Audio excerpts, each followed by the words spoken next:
Македонскиот денар ја задржува својата стабилност и во услови на глобална економска неизвестност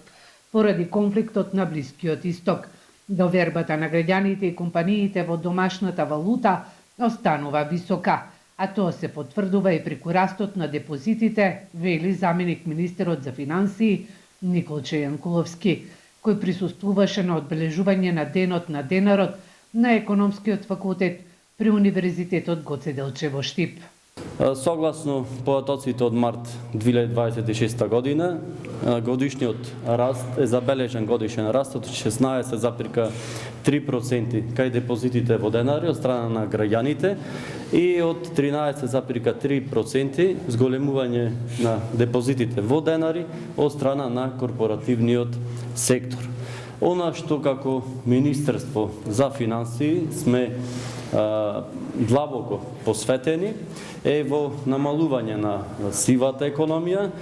во квалитетно управување со јавните финансии и одржување на финансиската стабилност. Поранешниот гувернер на Народна банка Љубе Трпејски, кој бил и член на комисијата која го реализирала проектот за воведување на македонскиот денар, се присети на тој историски период, нагласувајќи дека тогаш инфлацијата на дневно ниво достигнувала вредности кои денес се карактеристични за годишно ниво, што јасно ја отсликува разликата во економската стабилност во тој период и денес.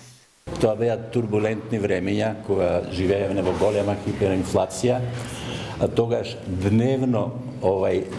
растеше инфлацијата, имаше пораст на цените, како денес тоа е на годишно ниво. Сега се возбудуваме ние кога од 4 на 5% ќе се дигне инфлацијата на годишно ниво, а тоа дневно се обезвреднуваше валутата и тогаш ја имам во еден труд напишано дека најважни личности беа уличните дилери, бидејќи секој кој што ќе примеше платата веднаш трчаше од уличните дилери да ги заменува парите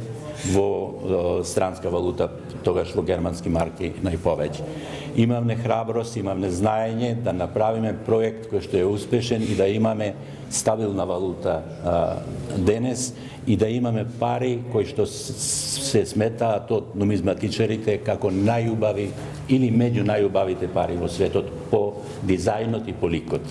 Според Трпевски, војната во заливот може да има одредени економски последици, но директно нема да ја наруши стабилноста на денарот. Годинава македонскиот денар одбележува 34 години од неговото воведување како национална валута.